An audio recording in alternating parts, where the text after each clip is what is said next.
Hello, and welcome to the Awake and Empowered Radio. I'm Jefferey Jaxen. With me is Ethann Fox, spiritual leader and founder of the Awake and Empowered Expo, happening in Detroit, October 11th through the 13th, 2013. We're very fortunate today to have Dr. Matt Marturano. Dr. Matt is a naturopathic physician specializing in digestive health and clinical nutrition. His website is drmattnp.com. Matt, thanks for joining us today. How are you? I'm doing great. How are you? Doing good. Let's go into your background and how you came about doing this, how you came about the info. Sure. Well, I had done an undergraduate degree at University of Michigan, and I had started out in biology. And as I got towards the end of my years there, I had to add on some classes in humanities. And so what I ended up doing was sort of adding a lot of philosophy classes in, and particularly became interested in the philosophy of science. And as I got towards graduating, I had to think about where I was going to go with that. And I learned about naturopathic medicine, which was really an opportunity to bring more of the philosophy back into the practice of medicine, and also to incorporate the study of natural medicine in a context that included what we would consider Western or conventional medicine, including modern diagnosis and treatment of disease and pharmaceuticals as well. So it was an opportunity to bring both of those worlds together. And so that's what originally got me interested in it. Yeah, I see on your website, you mentioned you address diet and lifestyle, which goes to that statement. Could you expand on that a little bit, especially the lifestyle bit? Sure. Well, lifestyle is really a big term, and lifestyle interventions can be include dietary things, of course, include exercises, but also little behaviors and things that we do that can make an impact on our health, from simple things just like chewing our food more thoroughly to meditation or deep breathing. And so these are things that particularly some interventions like yoga or meditation, where we've had a lot more research to really support their benefit and overall health. And so in considering how they impact health in general, I try to incorporate as much of that information that we have. And of course, diet is a huge component of that as well. So you're saying you would prescribe yoga or meditation?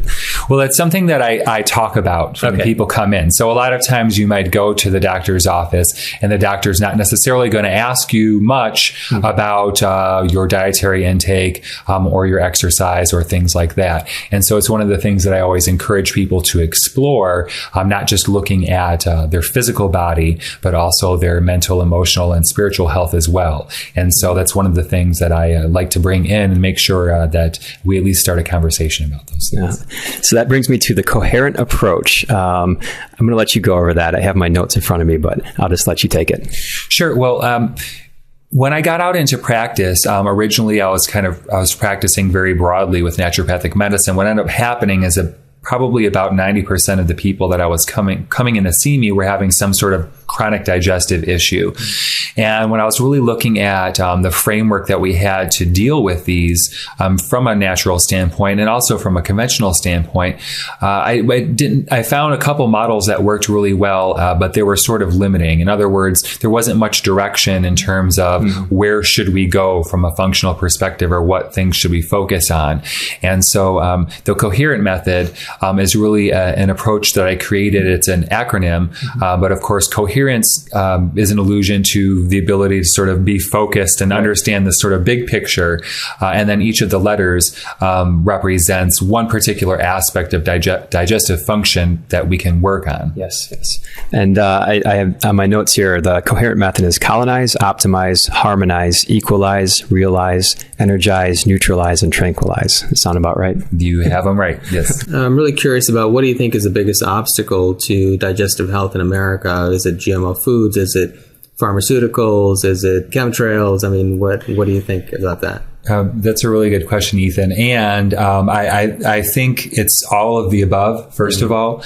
But one of the things that really kind of I find to be a fulcrum of this, and we're finding right now, is this sort of gut-brain connection. What we're learning is that our gut bacteria, for example, can even affect the way that we operate, to the degree of changing our moods and our cravings and our diet. So one of the biggest obstacles, to answer your question, that we've had all this time is that most of us kind of know what to do. We have an idea of what we should be doing. Different experts might agree, but we all know that we should be eating whole foods as much as possible. We should be eating them as locally grown as possible, as organic as we can afford, and things like that. But what happens is when we get these recommendations and we take them back into our regular lives, it's really difficult for a lot of people to put them into practice. And what we're actually learning is that's not just something that's going on with our thought process, but might actually be physical too.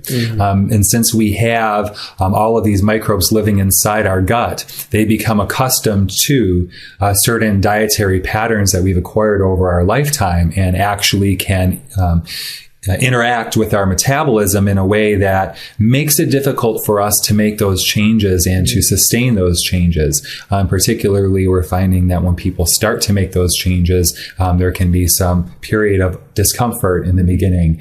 We might feel a little bit worse before we get better. And so for a lot of people, especially with all of the information out there and not really sure which way to go, people have a hard time knowing what direction they should take. And then once they embark, if they're on the right path or not.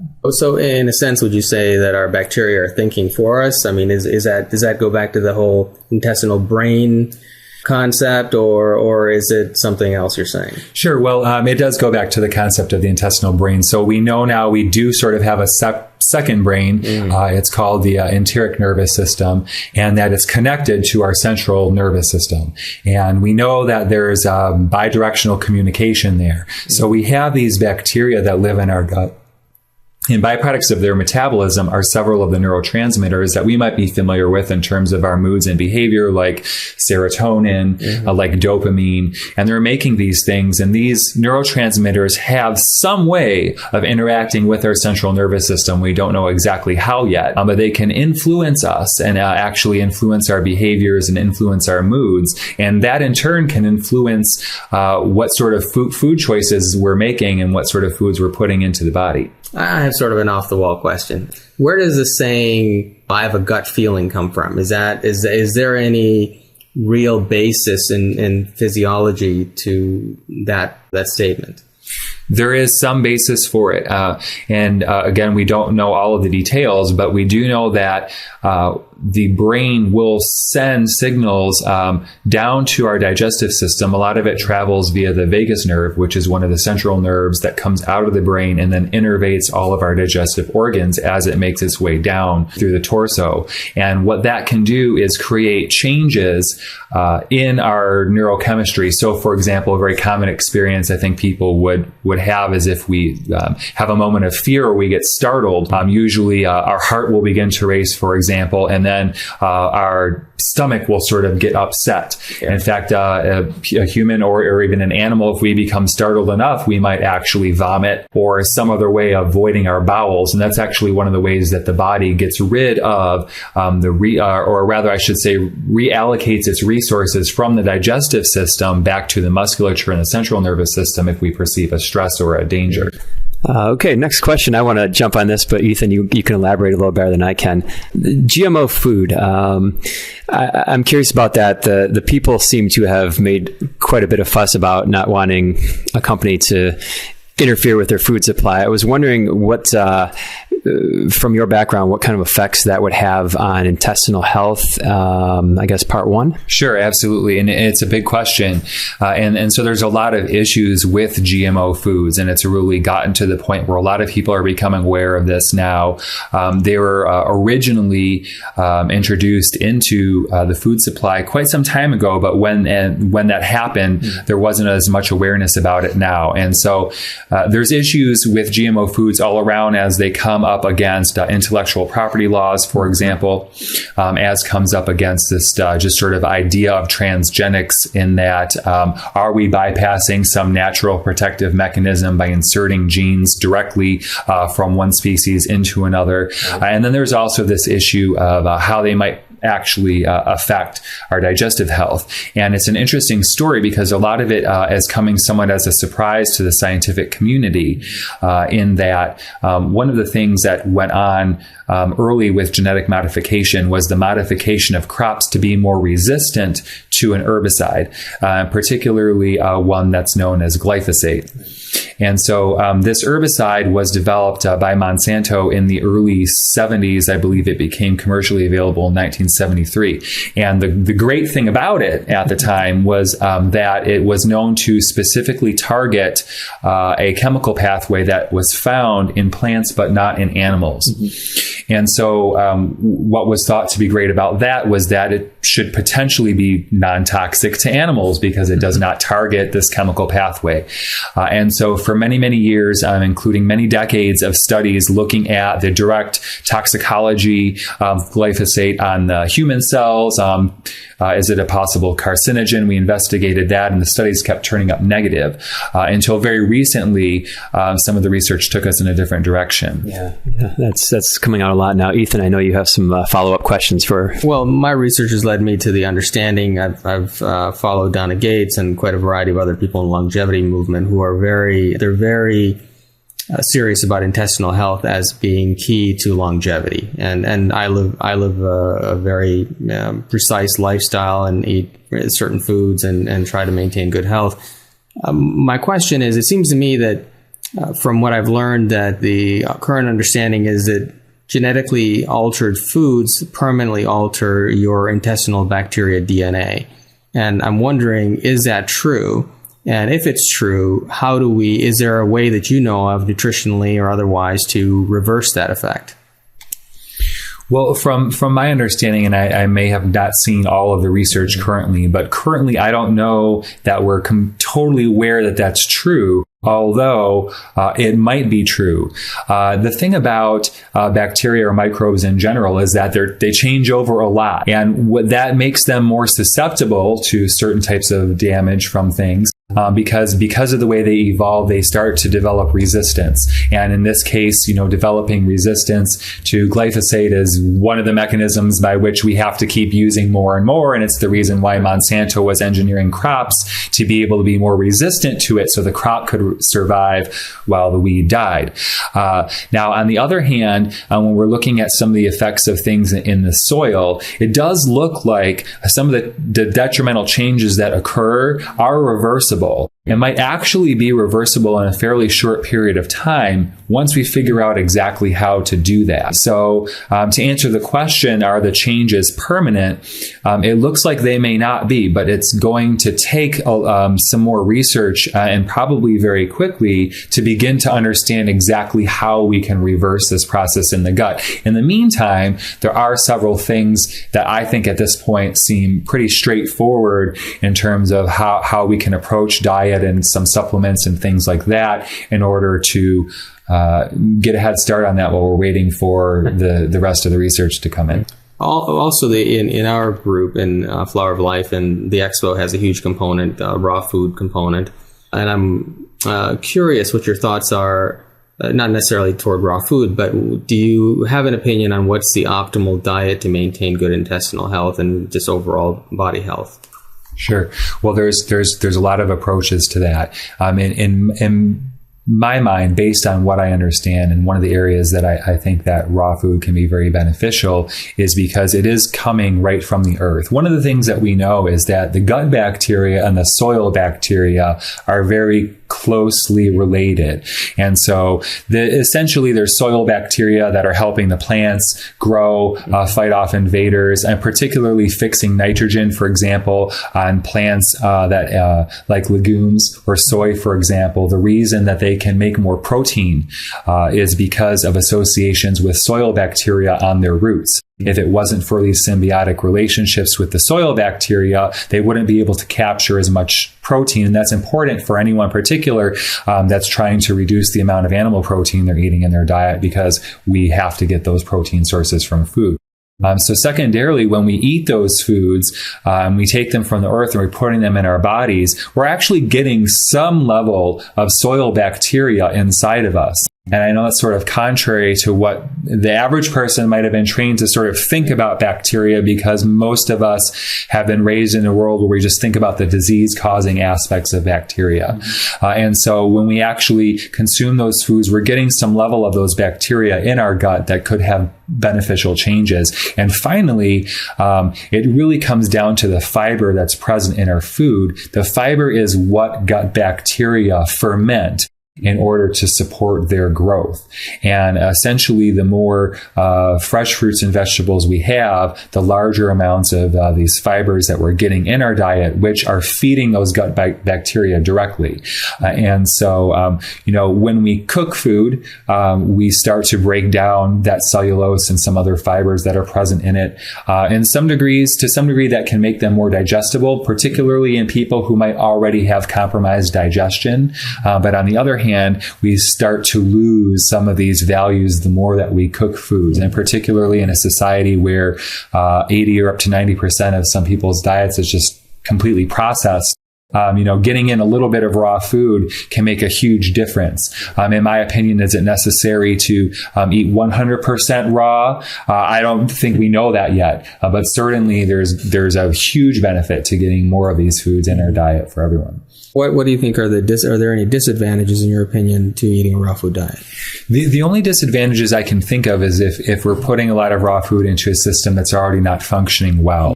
So if a person is not making digestive enzymes on their own, or they have a condition called pancreatic insufficiency, or if they have a lot of food allergies, or they have a lot of inflammation in their gut, it's possible that some of these foods could exacerbate those conditions. And I don't say that in discouraging anyone from incorporating more raw food into their diet, but for those types of people, it might be more beneficial to supplement a raw foods diet with extra enzymes, or get some additional testing to identify what may be going on in there, and or to start incorporating those foods a little bit slower, allowing the system to adjust to it. Do you have an opinion on using probiotics versus eating more fermented food in your diet? Do you think there's an advantage or disadvantage either way, or should you do a little both, or what are your thoughts on that? I'm going to default to a little bit of both. There's advantages of eating fermented foods, and particularly because those fermented foods are fermented by the bacteria that was naturally present on them in the soil when you pulled them out. And the reason that we ferment a lot of foods by submerging them underwater is to deprive access to oxygen, so only those anaerobic strains grow. And those seem to be the ones that are most healthful for us. On the other hand, when we're looking at a system where someone's might be chronically low on their gut bacteria, for example, they were not delivered vaginally, they were not breastfed, they had chronic infections growing up and were getting antibiotics.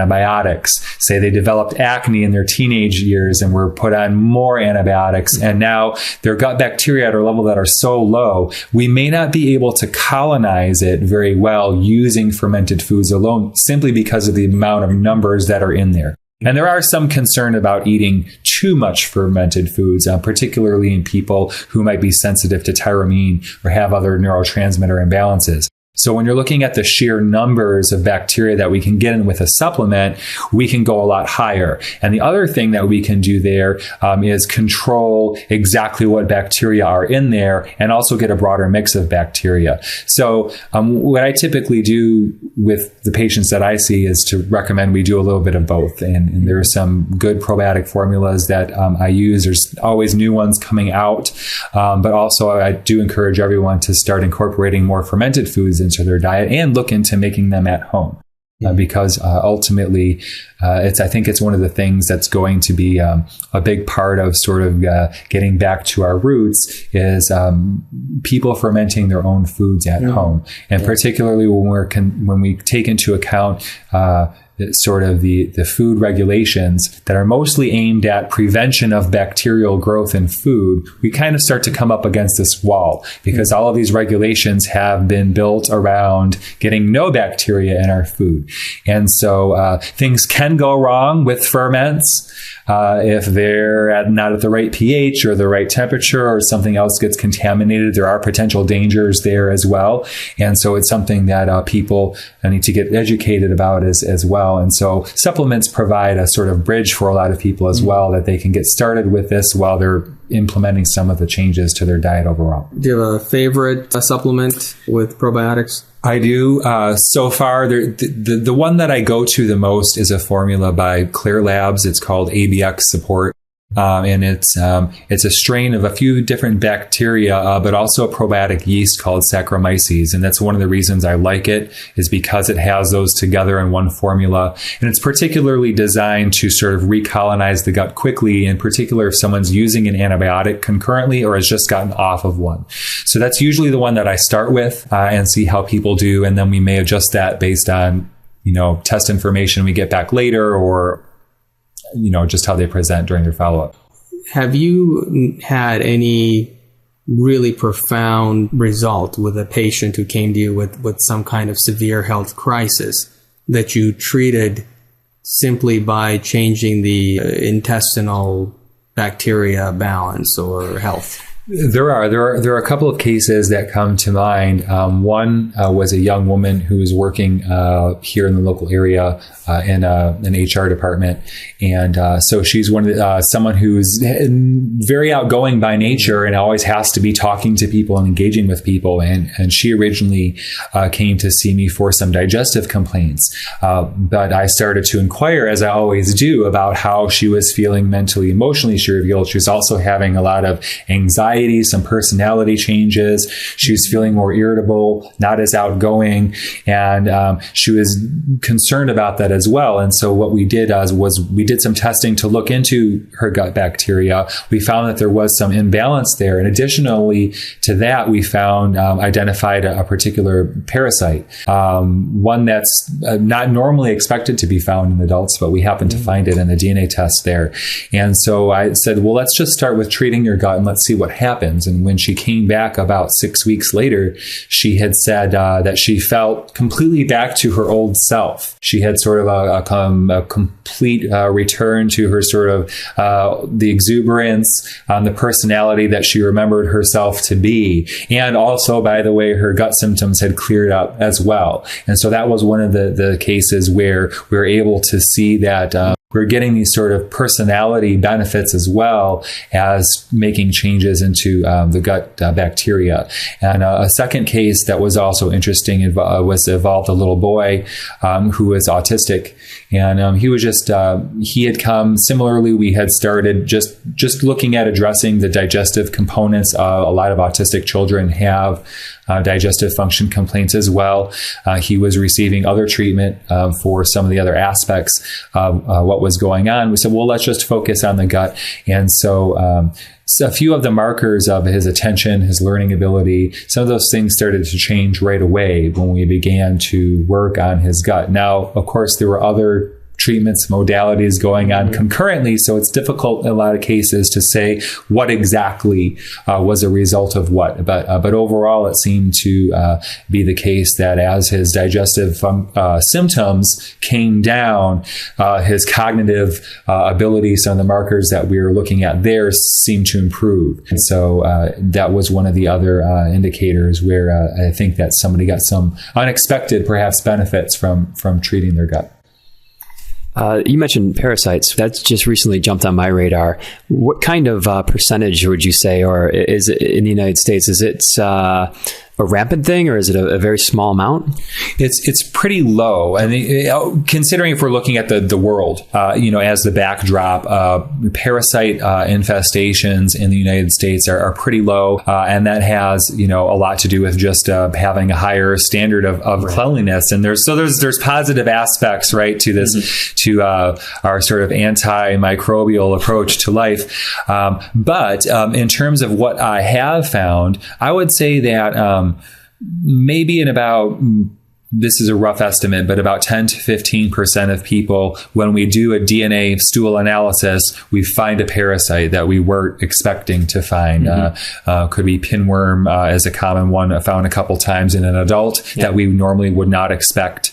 And more often we will get a result that indicates that there's some level of a single-celled organism, say like amoeba or something that's in the gut that might be contributing as well. So it's a bigger problem than a lot of people realize. And on the other side, it's in natural medicine as well. For a lot of years, there's a lot of natural practitioners that have sort of been beating the drum of parasites, and along with Candida. And luckily, in the last few years, we've been able to have access to updated testing methodologies to actually look for these things. And so a lot of times what we find is that someone had thought we were dealing with yeast, and it turned out to be a parasite or a bacteria or some combination thereof. And so there's been this dichotomy, I think, for a lot of years, because a lot of alternative practitioners kind of yeast and parasites have been their go-to. And so then sort of the conventional medical community is sort of backlashed against that in a way, saying,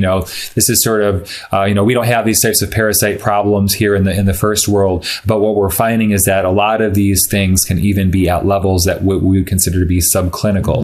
So in other words, someone does not have a lot of the overt signs of a full-blown infection, but they have these sort of low-grade symptoms. And then when we go and look, we find some of these organisms are actually in there. Now, you mentioned also that the soil bacteria is somewhat similar to the bacteria in our bodies. Would it, to take it a step further, because I know you're a farmer, obviously, I'm just kidding. Would it make sense to condition the soil before you started, if you were growing your own food, to do some type of soil conditioning if you found it was depleted?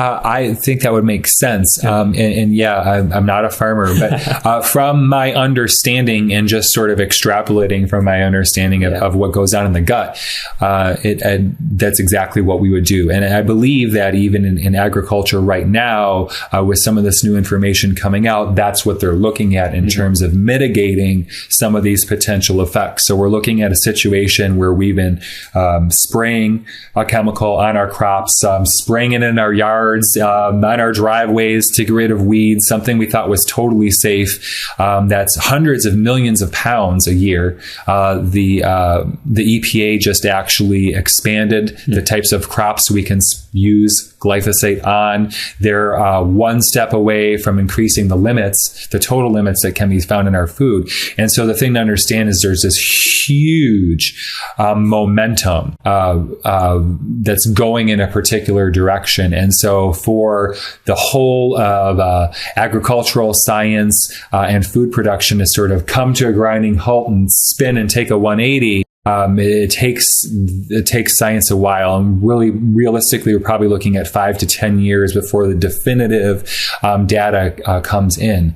However, so in the meantime, what we're looking at, I think, is ways of mitigating or offsetting this, and that includes adding some of these things back into the soil. So particular nutrients, adding in more nutrients back into the soil, and then looking at also adding more bacteria into the soil as well. And so I think in the meantime, we're in a similar situation with the body, which is, let's just put in extra minerals and let's put in extra bacteria with some supplements. Ideally, are these things necessary? Probably not. I think that eventually we'll be able to find a way to live without any of them when we sort of get the right formula down. But here we are sort of in this interim. And so a lot of the focus is aimed at mitigating the potential negative effects versus getting rid of it completely. I think it's great. There's people like you that are going to change that momentum. You're out front, kind of tip of the spear, changing doctors' thoughts on things, changing the medical community's view on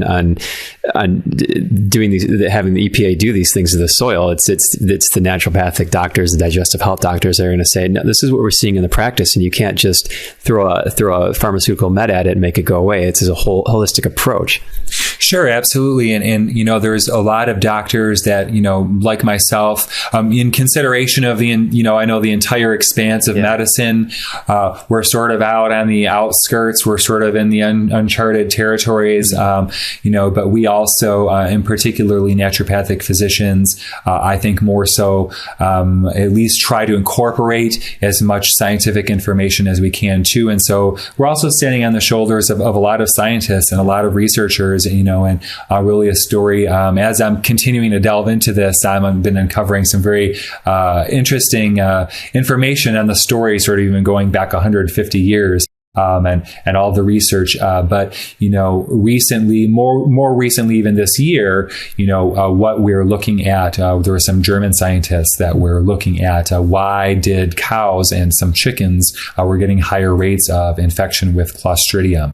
And so in looking into that, it was their research that led them back again to looking at this glyphosate as a potential agent of interfering with a microbe that normally keeps the Clostridium in check, offsetting that natural balance in there. And so I think in a lot of ways, a lot of natural practitioners, such as myself, we've been speaking about things like this for decades. But we haven't quite had the evidence. And so, the scientific community, and rightly so in many ways, has been saying, well, show us the evidence, let's see the studies. And really in the last 5 or 10 years is when we've been starting to get all of these studies as well, too. So it is a time where I think there's a little bit of sort of vindication. But ultimately, what I would like to see is, everybody working together, and, in the best interest of everyone. Well, it's congratulations for keeping the conversation going for the entire community in the past, pushing those topics out in front, keeping them relevant so they don't kind of fold into the pages of history. Sure. Thank you. What's your opinion on medicinal mushrooms and intestinal health or health in general? Do you think that will help to mitigate any of these problems that you're talking about? That's a really good question. And I think that medicinal mushrooms are very fascinating for many reasons. It was one of the things that I became interested in about 10 years ago, back when I was in naturopathic medical school, and had just recently come back to again.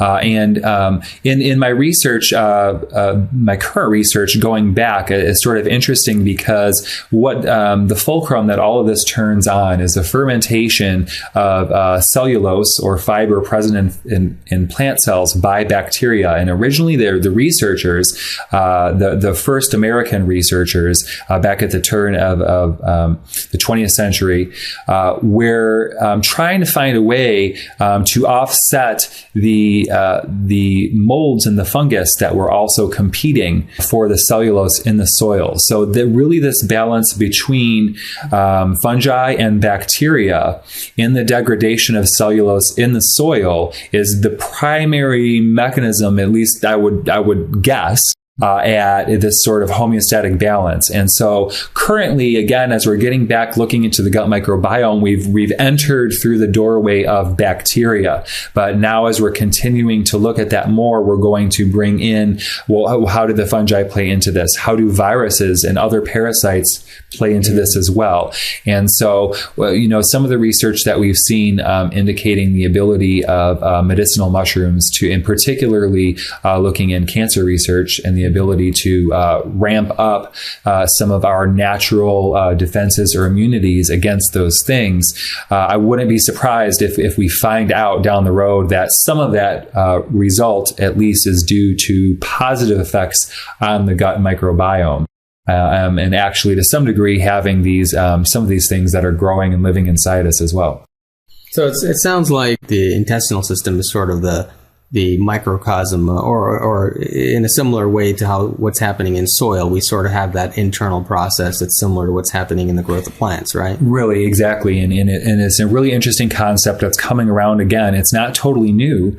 Actually, one of the men who was really responsible for a lot of the research in this field was a French-American scientist by the name of René Dubos. And his first published paper that I found was in 1928. And then in 1945, he was working for the Rockefeller Institute. And particularly, a lot of his work drove this sort of, drove us down this road of using drugs and antimicrobial agents to fight disease, which we know now has resulted in a lot of these sort of superbugs. But he himself and a few other researchers going on into the 60s and the 70s actually published a few papers that were more philosophical in nature, but looking at, for example, the idea of this ecosystem within, of looking at the concept of humans and the earth being in a symbiotic relationship themselves. And so at that time, there was a lot of interest in that. And there was also this idea called sort of the Gaia hypothesis. And there was some backlash against it, actually a fairly strong backlash because there was sort of some of these teleological arguments slipping in, which science does not like, the idea that there is sort of an innate intelligence to the world around us. And so I think in a lot of ways, what we consider to be modern science has been a move away from that, because if we allow that the universe or the earth is intelligent, then who are going to be the ones that interpret that intelligence for us? And I think that starts to get back to some of the sort of religious overtones that science has been trying to get away from. But recently, in the last decade or so, when we're looking at things like new abilities of mathematics, looking at informatics, looking at emergent properties, a lot of these things explain these concepts without having to go back and bring that back in. And so a lot of these things that were being explored, like the idea of an internal ecosystem, by some of the leading scientists back in the 60s and 70s, that had sort of fell off because of this backlash, are getting a rebirth of sorts, and particularly the last 5 years. Now, I know that plants help to mitigate electromagnetic fields, so having more plants in your house is actually helpful for that. Do you suppose that in a similar way to having or taking medicinal mushrooms, or is there any, do you think that a good intestinal health leads to a protection against electromagnetic fields? I know that's a big issue we're dealing with smart meters and cellular phones and so much more radiation in our environment these days. Do you think that there is any benefit to, or there's any way to mitigate that through what you research?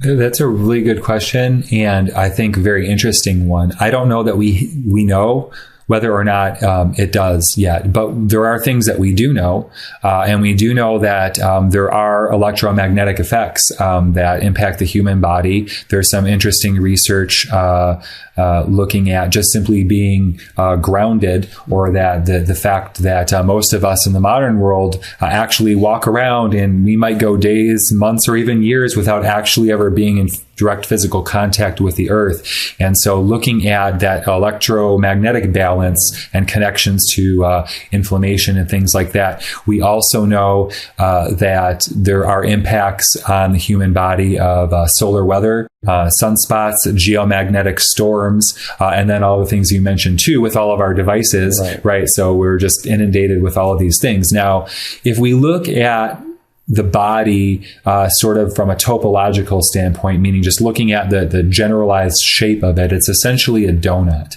or a torus shape. And if we think about bacteria in the gut and on the skin sort of forming this membrane or surface, or sort of the glaze on the donut, and then we start thinking about how that donut would behave in an electromagnetic field and currents that are passing through it. From that perspective, it would make a lot of sense to me that the more robust flora we have could very well mitigate a lot of those effects by increasing the ability of the body to conduct these sorts of electromagnetic charges and or adjust to fields that we're immersed into. So it's something that I would be fascinated to see some of the research on.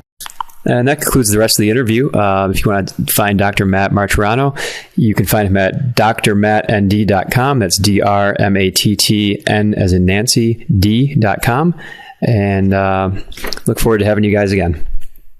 Yeah, thanks for having us. The contents of this interview, or from Awake and Empowered Expo LLC from Ethan Fox and Flower of Life Center for Human Evolution, is for informational purposes only and does not necessarily reflect the viewpoints held by these organizations or individuals. Always consult with your doctor or health professional before making any changes to your diet, lifestyle, or prescription drug use. Please understand that you assume all responsibility and risk for the use or misuse of this information.